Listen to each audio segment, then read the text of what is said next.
우리에게 행하신 위대한 일 감사하세. 오 주의 진실하신 그 사랑 온 땅과 하늘 위에 계셔 홀로 영원하신 온 땅과 하늘 위에 계셔 홀로 영원하신 이름.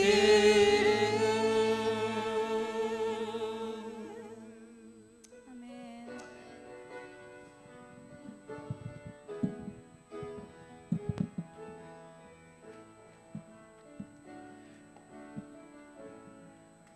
내가 만민 중에 오 주께 감사하며 주님을 찬양하리. 열방 중에서 주의 인자는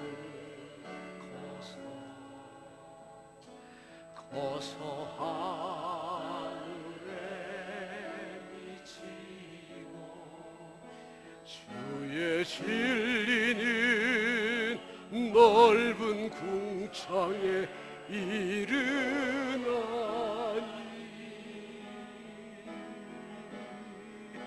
하늘 위에 주 높이 들리며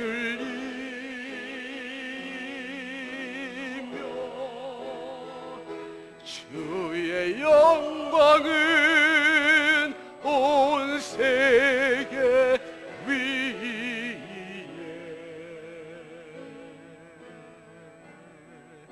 하늘 위에 주 높이 들리며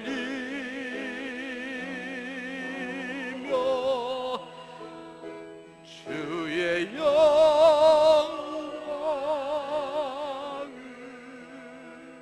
주의 영광을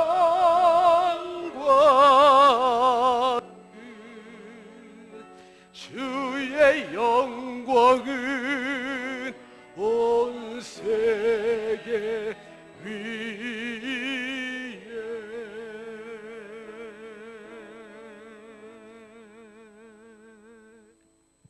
앉으시겠습니다.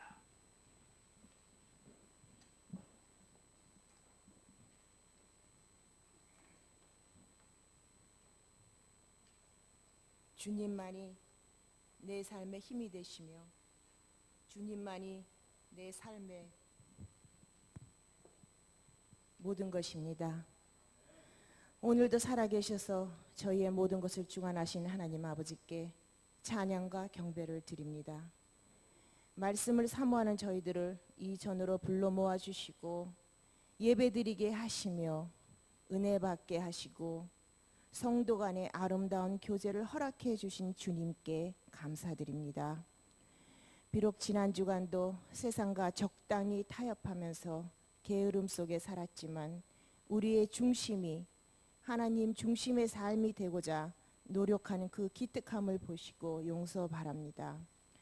오늘도 주님의 십자가를 보면서 가슴 애타게 절절하게 원하는 기도의 제목을 가지고 바라봅니다. 우리에게 시원한 담비의 은혜를 내리시사 한없는 위로와 평안을 받기 원합니다. 몸이 약해져도 마음만은 강해지길 바랍니다. 주님께서 은혜의 손길로 어루만지사 고통을 덜어주길 원합니다. 치유받기 원합니다. 어려움 속에 있는 성도들이 있습니다. 순조롭게 지혜롭게 일이 해결되길 원합니다. 기도만이 우리의 살 길임을 압니다. 기도 속에 기적이 일어나는 기쁨을 맛보게 도와주시옵소서. 능력의 하나님 아버지, 오늘도 우리의 영혼이 구원의 해방감을 주기 위해 말씀 준비하신 목사님께 성령의 불길로 감싸 주셔서 늘 성령 충만한 가운데 말씀 전하게 도와주시옵고, 메마른 가슴에 성령의 담비 내리듯 우리 모두 은혜에 적기 원합니다. 늘 함께 하셔서 건강함도 지켜주시옵소서. 샛별 선교단에게도 늘 함께 동행하실 줄 믿습니다. 돌아온 날까지 지켜주시고 인도하셔서 전도자의 사명을 잘 감당하게 하시고 믿음이 더욱 자라게 도와주시옵소서. 사랑의 하나님 아버지, 좋은 음식 대할 때마다 없는 자의 고통도 생각하며 함께 나누는 마음도 갖기 원합니다. 항상 남을 나보다 낫게 여기며 주의 일 하다가 주의 앞에 가기 원합니다. 베푸신 은혜를 감사히 알고 진실하게 섬기길 원합니다. 늘 찬양하며 살게 도와주시옵소서. 괴로운 일이 많으나 겸손히 주를 섬기며 살리라 다짐해보며 모든 말씀 빛 대신 우리 구주 예수 이름 받들어 기도드렸습니다.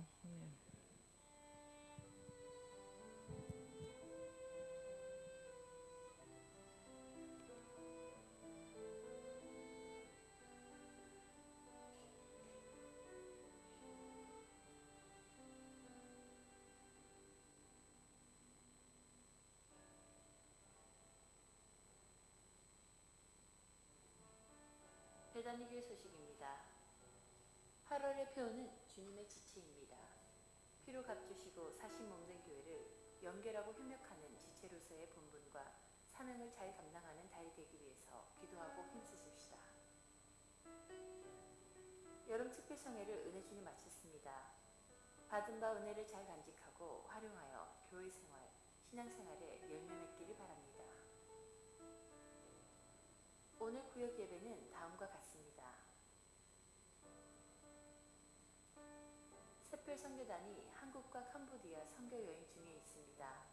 무더운 날씨, 열악한 조건 하에서도 하나님 영광을 위해서 귀하게 쓰임 받을 수 있도록 단원 모두 건강하도록 기도해 주세요. 이번 주 금요 기도회는 마리아 루디아 회원들이 함께 모여 사명을 감당하기 위해서 기도합니다. 또한 학생부 여름 수련회를 위해서 기도하겠습니다. 오는 23일부터 3일간 학생부 여름 수련회를 갖습니다. 사랑하는 자녀들의 중요한 시기에 주님을 개인적으로 만나는 기간이 되도록 기도해 주시기 바랍니다. 오늘 헌화 담당은 온유 자매이며 헌화의 제목은 주님을 바라보는 삶입니다. 새로 오신 성도님들을 환영합니다. 우리 한국 선수들에게 말도 많고 탈도 많았던 런던 올림픽이 금메달 13개, 은메달 8개, 동메달 7개로 종합 5위의 성적을 냈습니다. 처음에 예상 10-10 금메달 10개에 10위권을 목표로 했었는데 그 목표를 훨씬 상회한 세계 5위권. 그래서 이제는 우리 대한민국이 더 이상 올림픽의 변두리 국가가 아니고 상위권으로 도약하는 그런 실질적인 계기가 된 올림픽이기도 했습니다. 금메달보다 값진 은메달도 있었고요. 또 금메달보다 더 빛나는 동메달도 있었고, 비록 메달은 따지 못했지만 우리 한국 사람의 또 우리 국가의 명예를 걸고 최선을 다한 많은 선수들이 있었음을 감사를 드립니다. 특히 올림픽에서 금메달을 딴 김현우 선수는 시합하기 전에 오른눈을 다쳐가지고 오른눈이 거의 보이지 않는 상태에서 한쪽 눈만으로 최선을 다해서 싸운 그런 경기 끝에 금메달을 획득을 했습니다. 그 선수가 한 말이, 나보다 더 땀을 많이 흘린 선수가 있다면 이 금메달 가져가라, 그렇게 얘기를 했다고 그래요. 금메달이라고 하는 것이 결코 우연히 혹은 저절로 이루어지는 것이 아니고 땀과 눈물을 흘린 결과라고 생각을 합니다. 이제 올림픽이 거의 끝나가니까 혹시 그동안에 올림픽 중계하느라고 막 밤잠 못 자고 설치신 분이 계시면 이제는 신앙생활 열심히 하시기 바랍니다. 네. 찬송가 13장 함께 부르십니다.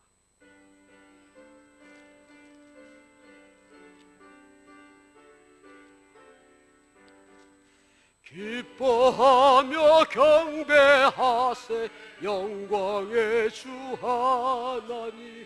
주 앞에서 우리 마음 피어나는 꽃 같아 물과 사라지고 의심 구름 거치니 변함없는 기쁨의 주 밝은 빛을 주시네.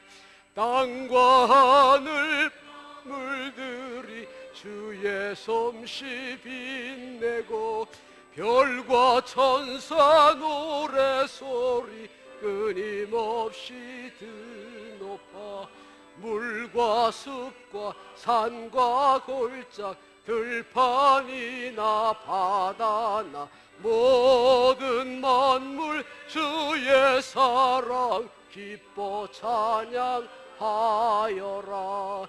우리 주는 사랑이요 빛과 진리이시니 삶이 기쁜 샘이 되어 바다처럼 넘치네. 아버지의 사랑 안에 우리 모두 형제니 서로 사랑하게 도와주시옵소서. 새벽별의 노래 따라 힘찬 찬송 부르니 주의 사랑 줄이 되어 한맘 되게 하시네. 노래하며 행진하여 싸움에서 이기고 승전가를 높이 불러 주께 영광 돌리세. 아멘.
1절만 하십니다. 예수 안에서 우리 화목됐네. 예수 안에서 우리 화목됐네. 예수 안에서 우리 화목됐네. 하나님의 영광 함께 누릴소. 할렐루야. 예수 안에서 우리 화목됐네. 아멘.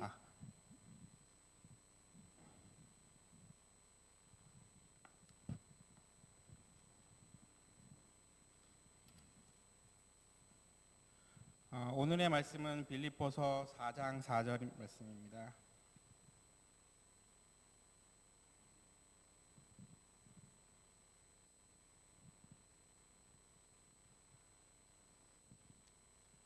다 찾으신 줄 알고 제가 봉독해 드리겠습니다. 주 안에서 항상 기뻐하라. 내가 다시 말하노니 기뻐하라. 아멘.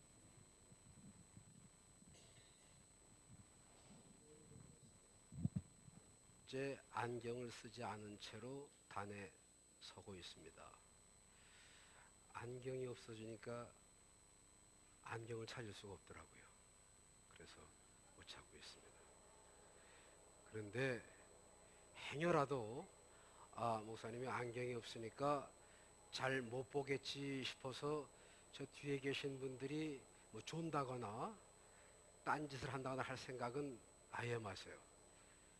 잘 아시다시피 먼 데 있는 것은 더 잘 보입니다. 그냥 이 글만 잘 안 보일 뿐이죠.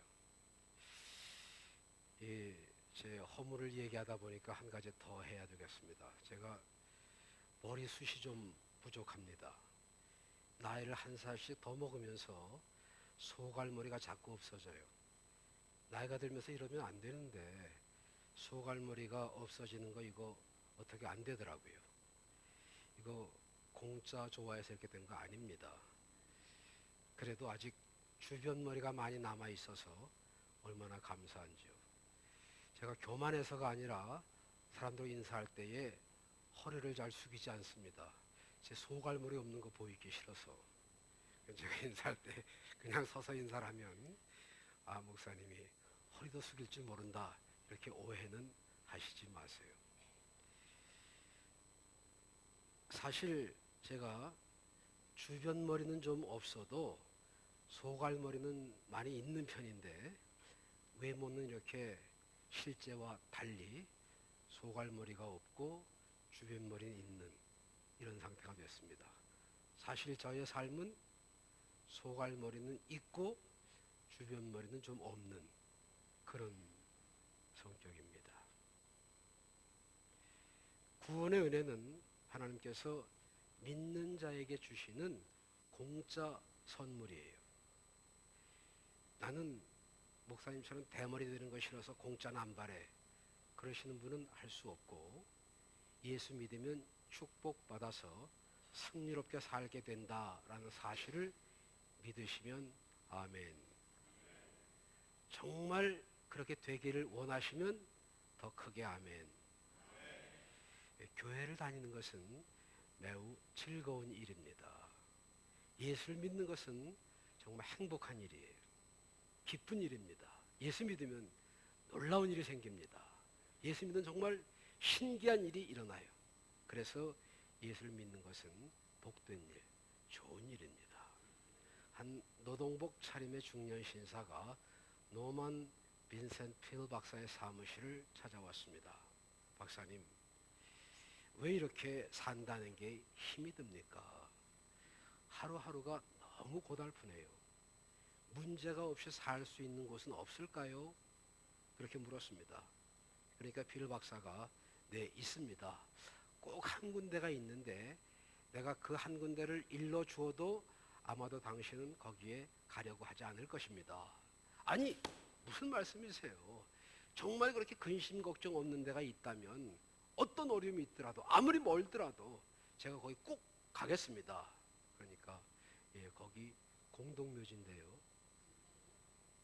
우리가 한평생 살아가는 동안 생로병사, 죽고 낳고 늙고 병들고 하는 삶의 과정을 누구나 다 거치도록 되어 있습니다.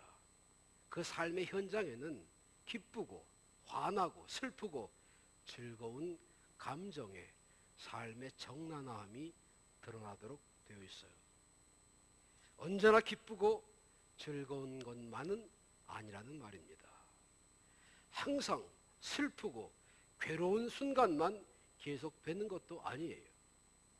희로애락의 감정이라고 하는 것, 성공과 실패는 서로 반복되면서 교차되는 것입니다. 기쁜 일이 있었으면 슬픈 일이 뒤따라오고, 괴로워서 못 살겠다 싶으면 뒤이어서 즐거운 일이 생겨서 그 괴로움을 잊고 이기고 사는 것이 인생살이입니다.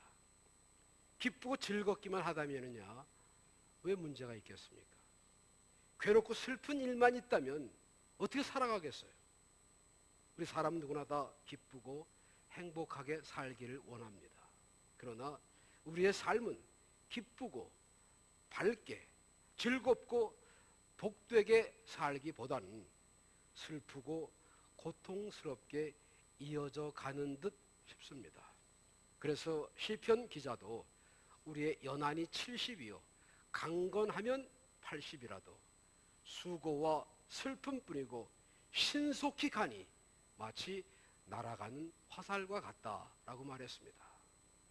많은 사람들이 오래간만에 만나서 인사를 할 때에 요즘 어떻게 지내시느냐 그렇게 물으면 그럭저럭 삽니다. 그렇게 인사를 대답하지요. 그 정도면 괜찮은 것이고, 사람에 따라서는 요즘 같아서는 죽지 못해 삽니다. 그렇게 인사하는 분도 있습니다. 그렇다면 우리의 인생은 정말 그렇게 괴롭고 힘들고 슬프게 살다가 비참하게 막을 내리도록 지어졌을까요? 성경은 그렇게 말하고 있지 않습니다. 오늘 본문에서 사도 바울은 주 안에서 항상 기뻐하라. 내가 다시 말하노니 기뻐하라 라고 말했습니다. 이 글을 쓴 사도 바울은 인생의 괴로움을 몰라서, 쓴맛을 못 봐서, 범민과 고뇌, 삶의 현장에서 어쩔 수 없이 부딪힐 수밖에 없었던 분노나 슬픔이나 비애를 몰라서 항상 기뻐하라 하는 어린애 같은 말을 했을까요? 물론 아닙니다. 바울이야말로 인생의 온갖 고초와 시련을 다 겪은 사람이고, 이 글을 쓰고 있는 현재에도 감옥에 갇혀있는 죄수의 몸, 죄수의 상태였습니다. 기쁠 일이 있을 수 없는 입장이었어요. 그 바울이 갇혀 있었다고 하는 지하 감옥에 가보니까 조그마한 창이 하나 있었습니다. 그 창으로 지나가는 사람들이 누구냐?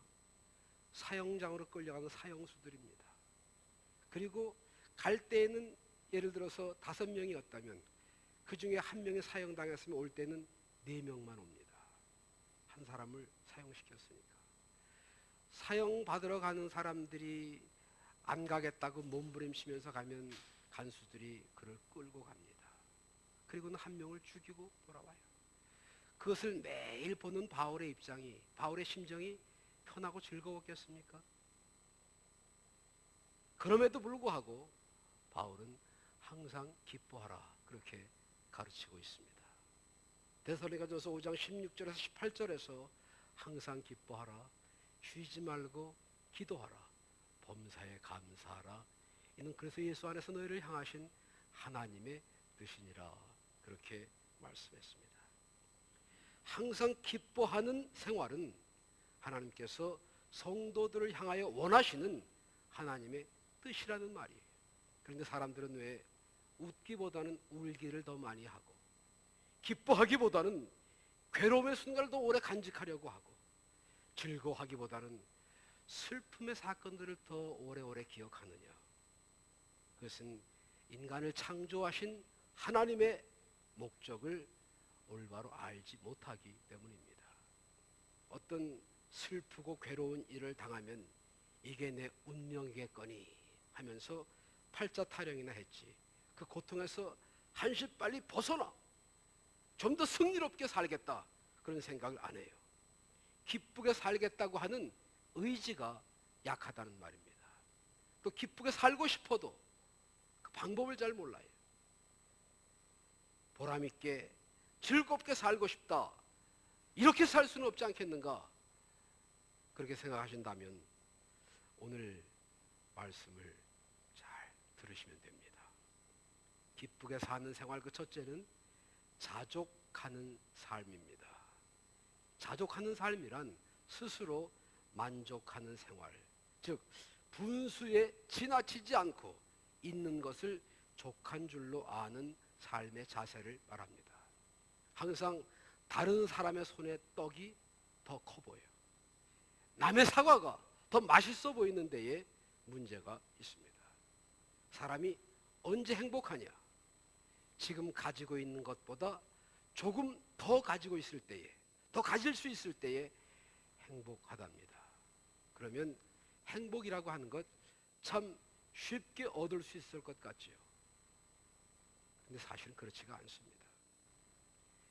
만불을 가지고 있는 사람이 언제 행복하냐 하면 11,000불이나 12,000불을 가질 수 있을 때 행복해집니다. 그런데 11,000불, 12,000불이 있으면 당연히 행복해야 되는데 그거보다 조금 더 가져야 행복해진다는 말이에요. 제가 아는 어떤 분이 남편이 3,000불만 월급을 받아오면 자기는 지금 현재 일하던 그 직장 때려치고 교회 일만 전념하겠다, 그렇게 말한 분이 있었습니다. 정말 남편이 열심히 일하고 또 하나님의 은혜로 남편 수입이 3,000불이 됐어요. 여전히 직장 다닙니다. 아마 그 남편의 월급이 5,000불이 돼도 그 부인은 직장을 다닐 거예요. 물론 지금 같아서는 5,000불이 되면 쓰고도 남을 텐데 내가 미쳤다고 직장 다녀요? 그렇게 말할지 모르지만, 그러나 그건 5,000불이 돼봐야 합니다. 그럼 그때 가서 한 7,000불만 됐으면, 그렇게 하면서 여전히 직장 다닐지 모른다 그 말이에요. 사람이 조금 더 있어야 행복해요. 그래서 이 세상적인 기준으로는 사람은 절대로 행복할 수가 없습니다. 사람의 욕심이 끝이 없거든요. 많은 사람들이 그 욕심을 죽을 때에 무덤까지 가지고 갑니다. 야고보 선생은 욕심이 잉태한 즉 죄를 낳고 죄가 장성하여 사망을 낳느니라 라고 말했습니다. 죄가 장성하여 죄가 더 커져서 사망을 이루는데, 그 사망을 이루는 죄의 근원이 뭐냐? 욕심이라고 하는 작은 것입니다. 사람들이 자기 죽는 줄 모르고 죽을 때까지 죽으라고 욕심을 부려요. 그러면서 이렇게 말합니다. 하나님, 많이 말고요, 많이는 바라지도 않습니다. 많이 바라면 그건 욕심이죠. 저는 그냥 많이 말고 조금만 더 주세요. 조금만 있으면 되겠습니다. 근데 사실은 그 조금이 사람 잡는 거예요. 많이라면 애당초에 시작도 안 했을 텐데 조금이니까 될 수 있을 것 같아서 거기에 달려들거든요. 근데 조금이 안 채워지는 겁니다. 정말 안 채워져서 안 채워졌을까요? 채워졌어요. 근데 그거보다 조금 더 채워지면 그거보다 조금 더, 그래서 결국 자기의 마음이 행복하지를 못하고 욕심이 채워지지 않은 채로 인생을 마감한다, 그런 말이죠. 불만과 짜증 속에 기쁨이나 평안이 깃들 수 없습니다. 만족함의 평안이 있고 평안한 마음에 기쁨과 행복이 찾아드는 것이죠. 자족은 자만이 아닙니다. 나는 이만하면 됐다 하는 자기 도취가 아니에요. 남의 것을 탐하거나 부러워하지 않고 내게 있는 것으로 족하고 감사한 줄 아는 태도입니다. 자족하는 삶은 감사하는 마음에서 우러나오는 거예요. 자족하는 삶은 하나님께서 이 모든 것을 필요한 대로 내게 채우셨다 라고 하는 믿음의 삶을 말합니다. 예수님께서는 산상보훈에서 너희는 무엇을 마실까, 무엇을 먹을까, 무엇을 입을까 염려하지 말라. 이는 다 이방인들이 구한 것이고 하나님께서는 이 모든 것이 너희에게 있어야 할 줄을 이미 아신다 라고 말씀하셨습니다. 자족하는 삶, 누구를 부러워할 필요도 없고 다른 사람을 모함할 이유도 없고 시기할 필요도 질투할 필요도 없이 다만 주어진 것을 감사하면서 사는 믿음의 삶, 이것이 바로 기쁘게 사는 비결입니다. 그렇지 않습니까, 여러분? 두 번째, 기쁘게 사는 생활, 맡겨진 일, 해야 할 일을 다 하는 생활입니다.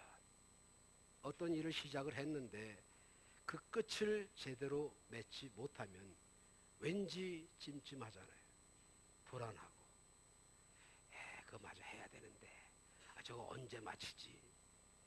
급하고 중요한 일이 갑자기 생겨서 그 일을 하면서도 끝내지 못한 그 일에 대해서 늘 마음이 걸리게 마련입니다. 주일 예배를 마치고 돌아서면 목사는 그 다음 주일에 무슨 말씀을 전해야 될까, 이것을 염려하고 기도하고 생각을 합니다.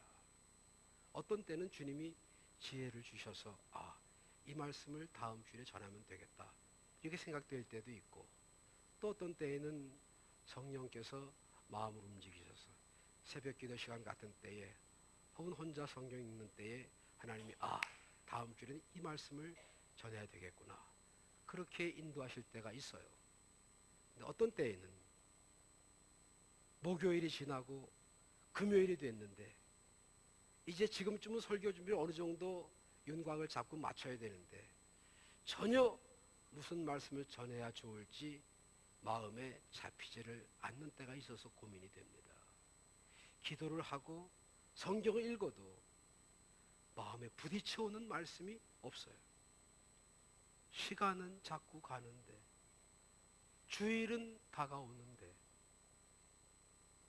설교 준비는 안 되고 마음이 참 고통스럽습니다. 미리미리 설교 준비를 하고 설교 준비를 끝내놔야 마음이 좀 한가지고 편한데 준비가 안 돼 있기 때문에 잠을 설치기도 하고 생각이 온통 거기에 있어서 다른 일을 하면서도 거기에 전념을 못해서 엉뚱한 실수를 하기도 합니다. 주일을 코앞에 둔 목사로서 설교 준비가 안 돼 있다, 이거 결코 맛있는 것을 먹어도 좋은 구경을 해도 기뻐할 수가 없는 상황입니다. 그러다가 설교 준비를 끝냈다. 설교 준비 끝냈다 그거예요. 어떤 공사를 시작을 했는데 바쁘고 피곤하고 일 생기고 비 오고 돈도 모자라고 그래서 오랫동안 질질질질 끌다가 드디어 마침내 일을 끝냈다. 그러면 얼마나 마음이 홀가분하고 기분이 상쾌하나. 그런 경험이 있으신 분들은 제가 무슨 말을 하는지 이해가 되실 겁니다. 긴 방학이 끝나고 백투스쿨 우리 학생들 이제 학교를 가야 되는데 여름방학 때 신나게 노느라고 방학 숙제를 다 안 했어요. 그러면 학교에 가는 발걸음이 어떻겠습니까? 숙제를 다 끝냈으면 기분 좋게 학교를 갈 수 있는데 숙제를 다 못했어요. 할 일을 다 못했어요. 하나님 앞에 드리는 것도 마찬가지입니다. 어떤 목사님이 다른 목사님에게 목사님, 교회에는 몇 분이나 11조를 하십니까? 그렇게 물었어요. 그랬더니 그 목사님이 저희 교회는 성도 100%가 다 11조를 합니다. 그렇게 대답을 했습니다. 이번에 오신 부흥강사 목사님이 저한테 3번이나 목사님 교회에는 몇 프로나 11조를 하십니까? 그렇게 물으시더라고요. 제가 참 100% 11조 합니다. 대답할 수 있었으면 참 좋겠는데 그러지 못해서 머뭇머뭇 주저했습니다. 근데 그 목사님은 우리 교회의 재적 성도 100%가 11조를 합니다. 그렇게 대답을 하는 거예요. 그 들은 목사님이 너무나 그렇게 대답하는 목사님이 부러웠습니다. 목사님 목회를 참 잘하시네요. 성도들이 참 신앙심이 깊으십니다. 그리고 칭찬했어요. 그랬더니 그 목사님이 이어서 하는 말씀이 그런데 우리 교회 성도들이 교회 재단에다가 드리는 11조는 30%고요. 나머지는 다른 데 드립니다. 깜짝 놀랐어요. 아니 교회는 이 교회 다니면서 11조는 다른 교회 드린다는 말씀입니까? 그러니까 그게 아니고요. 11조는 하나님의 것이라 하나님께 드리는데 11조를 안 드리고 삥땅하면 하나님이 어떤 방법으로든지 그 돈은 가져가시거든요. 그러니까 재단에 못 드리고 다른 데다가 다 낭비를 해서 결국은 11조를 다 드립니다. 그래서 100% 11조 드립니다. 어떤 사람이 사업을 하다가 실패를 해서 100만 불을 날렸습니다. 그리고는 10만 불 빚을 내서 제일 먼저 한 것이 거기에서 11조를 띄워서 하나님께 드린 것입니다. 곁에서 보던 사람들이 아니 사업에 실패를 해서 빚을 얻어가지고 사업을 다시 시작하려고 하는 사람이 그 돈이 있어도 모자랄 텐데 거기서 11조를 띄워서 하나님께 드리다니 이거 너무한 거 아니냐? 그렇게 물었습니다. 그러자 그 사람이 물론 얼른 열심히 일해서 돈을 벌어서 빚을 갚아야죠. 그러나 빚을 갚는 게 문제입니까? 아니면 도둑질한 것을 돌려주는 것이 더 먼저입니까? 나는 그동안 하나님의 것을 많이 도둑질했습니다. 비록 빚을 얻은 돈이지만 돈이 있을 때에 그 도둑질한 것부터 먼저 갚아야 된다고 생각을 합니다. 그리고 사업을 다시 시작해서 하나님의 축복을 받아 전보다 몇 배 더 크게 사업을 성공시켰다고 하는 이야기가 있습니다. 그가 어떻게 그렇게 할 수 있었느냐? 사업이 망했을 때에 생각을 해봤습니다. 왜 망했을까? 치밀하게 계획을 세웠습니다. 철저하게 준비했어요. 충분한 자금도 있었습니다. 자신감과 경험도 있었어요. 무엇 하나 부족할 것이 없는데 이 실패할 이유가 없는데 사업이 실패했다 그 말이에요. 가만히 돌이켜 생각해 보니까 하나님이 함께 하실 것을 구하지 않았습니다.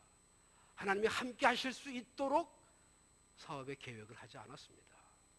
그래서 이번에 다시 사업을 시작할 때에는 하나님이 기뻐하실 수 있도록, 하나님이 함께 하실 수 있도록, 하나님이 축복하실 수 있도록 먼저 하나님의 것을 하나님께 드리고 사업을 시작했다는 이야기입니다.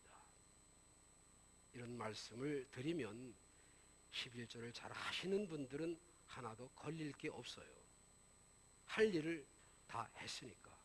그런데 그렇지 못한 사람들은 마음에 부담이 됩니다. 혹은 상처가 되기도 하고요. 그런데 이거 아세요? 사람이 자존심에 상처를 입어야 발전합니다. 여러분들에게 상처를 드리기 위해서가 아니고 발전하게 하기 위해서 제가 이 말씀을 강력하게 주장하는 바입니다. 사실은 하나님께 드릴 것을 온전하게 올바로 드리고 복받자 그런 뜻에서 드리는 말씀입니다. 그렇게 하지 못하면 할 일을 제대로 다 하지 못하면 어쩔 수 없이 자기 변명하게 되고 자기 방어하게 되고 그렇게 하려고 하다 보니까 다른 사람 불평하고 원망하고 다른 사람 이것저것 끄집어내고 그렇게 한다 그 말이에요. 2달란트, 5달란트 그리고 1달란트 받았던 종이 있습니다. 주인이 돌아왔어요. 2달란트, 5달란트 받았던 종은 주인님 여기에 4달란트 여기에 10달란트가 있습니다 하고 내어놓았어요. 그런데 1달란트 받았던 종은 그 그 한 달란트를 내어놓으면서 여기 있습니다. 그러지 못했어요. 주인님, 당신은 구두쇠잖아요. 내가 잘 알지요. 내가 이 한 달란트를 가지고 무슨 사업을 시작했다가 망하기라도 한다면 주인님이 나를 그냥 내버려 두시겠습니까? 그래서 이 한 달란트를 땅속 깊이 묻어두었다가 그대로 가져왔습니다. 받으세요. 그렇게 내어놓았습니다. 자기의 할 일을 다 하지 않은 사람들에게서 흔히 나타나는 현상이에요. 자기의 게으름, 부족함, 다 하지 못한 책임을 다른 사람에게 미루는 것, 핑계대는 것 말이에요. 그 사람이 뭐라고 그러기 전에 먼저 하나님이 주신 마음, 양심이라고 하는 것이 있어서 캥기고 찔리거든요. 이건 비단 사람만 그런 게 아니에요. 우리 집에 강아지가 한 마리 있습니다. 제가 나갔다 들어오면 막 꼬리치고 좋다고 막 그래요. 멍멍멍멍 짖기도 하고. 그런데 어느 날 이렇게 들어갈 때에 안 나타나요. 도희야, 도희야 불러도 대답도 안 해요. 그래서 이놈이 어디 갔지로 찾으면 저쪽 구석에서 이렇게 못 본 척하고 있다가 그러면 도희야 왜 이러지? 그리고 이렇게 보면 뭔가 벌 받을 짓을 해놨거든요. 그러니까 양심에 찔려가지고 저를 바로 못 봐요. 조금 힘들어도 자기 할 일을 다 해보세요. 떳떳하잖아요. 누가 뭐라고 하더라도 자신이 있잖아요. 그러니까 기쁘다고요. 일을 할 때는 조금 힘이 들었어도 그 일을 해낸 자신이 대견스럽고 스스로가 자랑스럽고 그렇게 하게 해주신 하나님께 감사할 수 있고요. 목사는 목사로서의 일을 해야 됩니다. 전도사에서 일을 해야 돼요. 장로 일을 해야 돼요. 집사, 권사, 성도들 하나님의 자녀로서의 해야 할 일을 해야 되는 것입니다. 그래야 떳떳하게 하나님 앞에서 하나님 제가 할 일을 하지 않았습니까? 이제는 하나님이 축복해 주실 일만 남았습니다. 이렇게 자신 있게 말할 수 있는 거예요. 그렇지 못하면 자기가 캥기는 게 있으니까 하나님께 당당하게 구하지도 못해요. 결국 기쁨의 삶을, 축복의 삶을 살 수 없게 된다 그 말입니다. 사도 바울은 디모데후서 4장 6절 이하에서 관제와 같이 벌써 내가 부음이 되고 나의 떠날 기약이 가까웠도다. 내가 선한 싸움을 싸우고 달려갈 길을 마치고 믿음을 지켰으니 이제 후는 나를 위하여 의의 면류관이 예비되었을 것이다 라고 고백합니다. 이 구절은 할 일을 다 한 사람의 자신 있는 최후의 개선과 승리의 노래입니다. 세상 사람들의 눈에는 비참하게 일생을 마친 패배자처럼 보였을지 모르지만 주 앞에서 할 일을 다 한 사도 바울은 자신 있게 기쁘게 자신의 삶을 마무리 지을 수 있었던 것입니다. 할 일을 다 한 사람, 자기에게 맡겨진 일을 다 한 사람은 기쁘게 살 수가 있는 것입니다. 기쁘게 사는 생활 그 세 번째는 진리 안에서의 삶입니다. 해마다 여름이 되면 교회 학생회에서 하기 수련회를 떠납니다. 우리 학생부에서 금년에도 8월 23일 다음 목요일 날 수련회를 갔습니다. 사랑하는 자녀들이 은혜 받고 변화되고 능력 있는 일꾼으로 이 사회에 이바지하고 국가의 이름을 드높이는 그런 인물들로 자라가고 살아갈 수 있도록 기도해 주시고 또 재정적인 후원도 아끼지 말아야 할 것입니다. 제가 중고등부 교사를 하던 어느 여름 수련회를 갔는데 여학생 3명이 조별 활동에도 참여를 하지 않고 예배 드릴 때 기도도 잘 하지 않고 빈들빈들 겉돌았습니다. 저럴 거면 뭐하러 수련회를 따라와서 그렇게 싶을 생각이 들 정도로 얼굴은 잔뜩 찌푸리고 있고 말도 잘 안 하고 자기들만 3명이 이렇게 따로 놀았어요. 어쨌든 3박 4일의 수련회 일정을 다 끝내고 돌아오는 길에 그 세 학생이 저한테 선생님 할 말이 있어요. 그리고는 부모들의 도장을 안 찍고 부모들의 허락을 받지 않은 채로 왔다는 것입니다. 수련회를 떠나기 전에 부모님들의 허락을 받고 와라. 아버지, 어머니의 도장을 찍어와라. 그렇게 얘기했거든요. 저는 도장을 찍은 학생들만 데리고 갔습니다. 이 세 학생이 가고는 싶고 부모님들 얘기하면 허락 안 해줄 것 같고 그러니까 아버지 도장을 살짝 찍어가지고 아버지 몰래 그렇게 따라온 거예요. 저는 그냥 도장을 받아왔으니까 당연히 부모님 허락하셨겠거니 하고 그냥 갔었는데 부모님 허락을 받지 않은 이 여학생들이 그게 내내 마음에 걸려서 걱정이 돼서 가면 야단 맞을 게 두려워서 자유롭게 정말 재미있게 그렇게 지내질 못하고 늘 어둡게 무겁게 그렇게 지내다가 이제 집에 돌아갈 때에는 그 말을 안 할 수 없으니까 저한테 한 겁니다. 제가 그 학생들을 데리고 부모님을 찾아뵙고 잘 말씀을 드렸어요. 그랬더니 그 부모님들이 뭐 벌써 다 다녀왔는데 뭐라 그럴 거예요. 그러니까 하시는 말씀이 이렇게 선생님이 인솔하시고 갔다 오신다면은야 그걸 알았다면 뭐 당연히 보냈을 텐데 모르고 지네들끼리 갔다가 무슨 사고라도 칠까봐 못 가게 했지요. 이렇게 잘 다녀와서 다행입니다. 그렇게 인사를 하셔서 잘 이해해 주셔서 해결이 되고 넘어갔습니다만 거기서 저 나름대로 깨달은 일이 있었습니다. 질서 안에서 얻을 수 있는 평안이 참 평안이고 진리 안에서 누리는 기쁨이 진정한 기쁨이라고 하는 것입니다. 주일날 교회에 와서 하나님께 예배드려야 할 성도들이 예배 안 드리고 다른 데 놀러 갔다. 놀러 가는 그 기분이 들떠서 가는 걸음은 기쁘고 즐거울지 모릅니다. 그러나 거기 가서 생각해 보면 내가 오늘 예배를 드려야 되는데 예배를 못 드렸네. 이것이 마음에 걸립니다. 올 때에는 마음이 더 무거워요. 내가 왜 그랬을까? 다음에는 꼭 예배 드려야지. 그런 마음 때문에 하나도 행복하지 않아요. 하나도 기쁘지 않습니다. 경험들 있으시죠? 전혀 그런 경험 없으세요?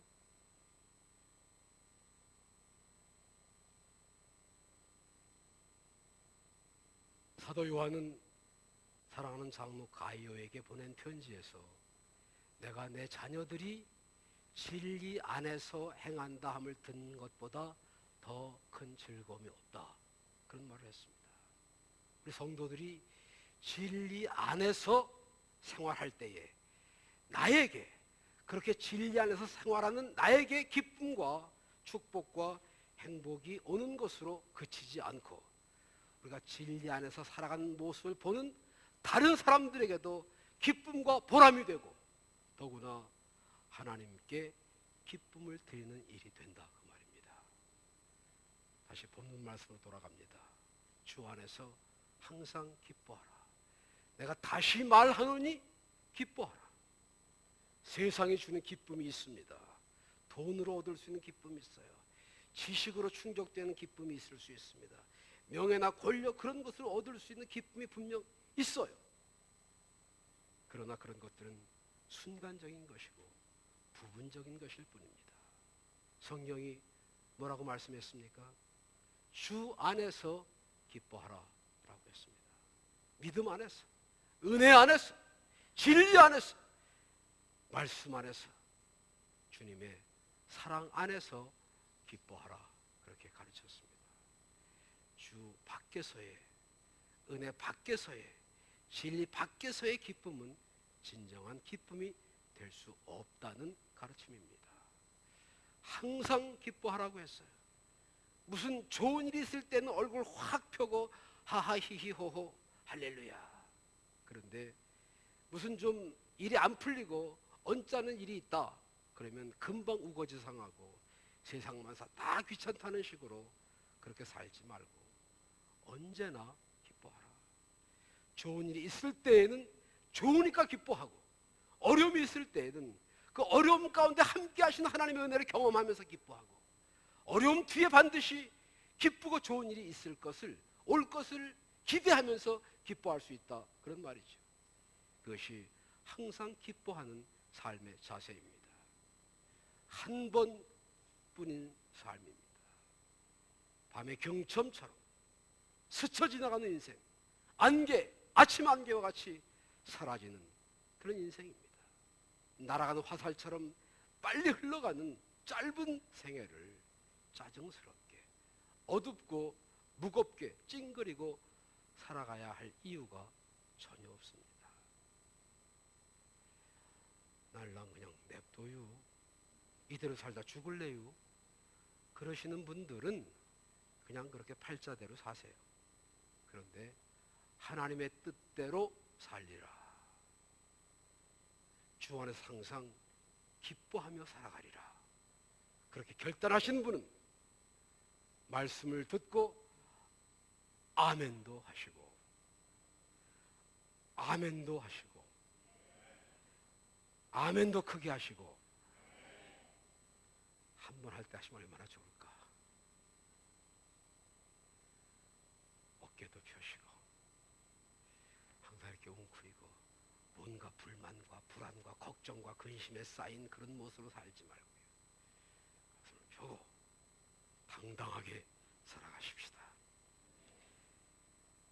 예수 믿는 사람에게 허락된 하나님의 은혜, 예수님의 피로 구원받은 성도의 감격적인 모습을 가지고 살아가자고 말입니다. 비록 가정에 어려움이 있습니다. 사업이 잘 안 돼서 걱정스럽습니다. 건강에 문제가 있습니다. 현실이 고통스러운 것처럼 느껴져도, 앞길에 아무런 희망이 없는 것처럼 보여도 그것이 우리 생의 전부가 아닙니다. 임마누엘의 하나님은 항상 살아계셔서 하나님의 뜻대로 살고자 하는 사람들, 자족하며 자기 맡은 일에 최선을 다하며 진리 안에서 말씀 순종하며 살아가고자 하는 우리 배단위 성도들에게 웃음과 기쁨과 행복이 넘치는 생애를 살아가도록 축복해 주실 줄로 믿습니다.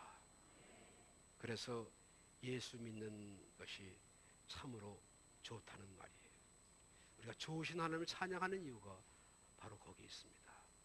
우리로 하여금 그렇게 살도록 인도하시고 보호하시고 축복해 주시기 때문입니다.